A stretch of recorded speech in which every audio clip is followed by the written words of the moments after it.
Hello दोस्तों, केना छी अहाँ सब? अहाँ सबके स्वागत करै छी करनिया ब्लॉग में। चलू आइ के ब्लॉग में अहाँ सबके देखाबो जा रहल छी। हम अपन घर से जा रहल छी एकदम दूर सूरत। अब सूरत के द्वारा जा रहल छी, अहाँ सबके हम बाद में बताएब। अखन अहाँ सबके बताबो जा रहल छी।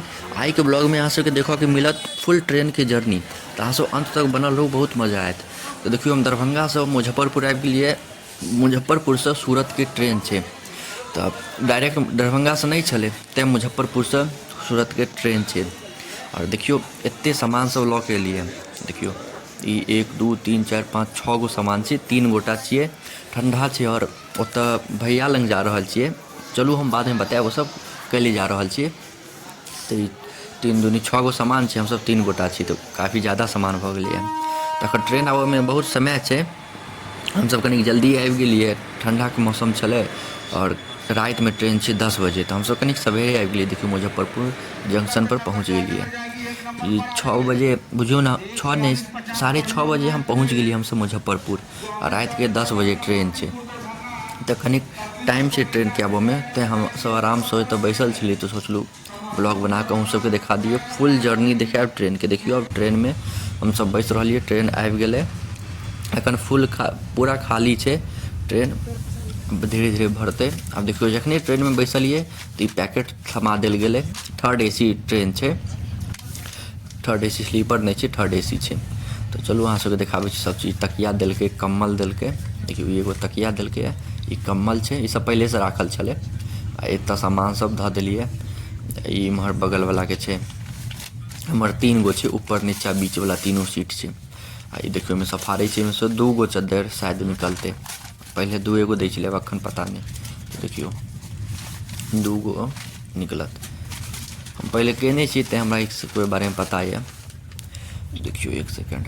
ई एगो या 2 गो देने छी। देखियो, 2 गो छै। तो एगो बिछावल, एगो ओढ़ल लेल। कम्बलो देने छै, बिछा लिअ नीचा में या ओढ़ लिअ। तो इएह ले देने छै। तोलियो दै छै। आप देखबै एखन तोलिया देतै कि नहीं, लेकिन तोलियो दै छै। देखियो, अखन तक ई सब सामान देलकै है। काफ़ी क्लीन छै, साफ सुथरा छै ट्रेन। अखन तक भरले है नहीं, धीरे धीरे भरते।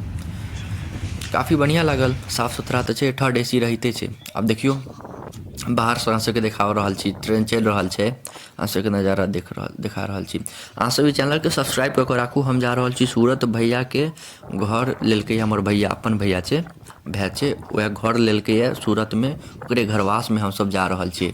तो ओतऽ जे हैत घर के घरवास के पूजा हेतै, या जे भी घूमबै तुमबै, सब चीज़ के ब्लॉग डालब ई चैनल पर। अहाँ सब सब्सक्राइब कऽ के राखू, बहुत मजा आयत ई चैनल पर।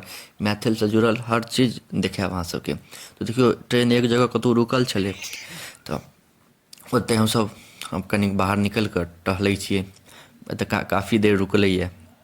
देख रहल छी कते देर रुकल है। यह बढ़िया ट्रेन छै। एखन तक तो टाइमली छै, लेट नहीं भेलै है। थर्ड एसी में हमर सबके छै टिकट। यह ट्रेन छै। ट्रेन के नाम छै अहमदाबाद एक्सप्रेस। सहरसा से खुलै छै, अहमदाबाद लास्ट स्टॉपेज छै। हम चढ़लिए मुजफ्फरपुर में, उतरबै सूरत। थर्ड एसी के बुझियो ना, लगभग राउंड फिगर मान लिअ 2000 टिकट प्राइस छै एक आदमी के। हम सब 3 आदमी छिए।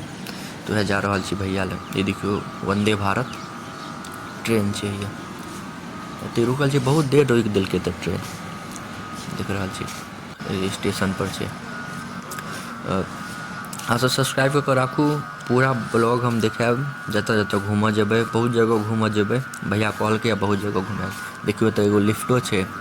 लिफ्ट के ऑन कऽ दै छी, देखै छी ऊपर जाकऽ। छोड़ू, दोसर आदमी चलि गेलै, आब की जेबै।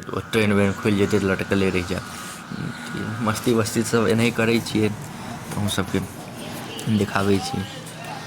तब देखियो, लगभग अब हम पहुँचेवला छियै। ई स्टेशन के बाद एगो और स्टेशन एतै, तऽ हम पहुँच जेबै।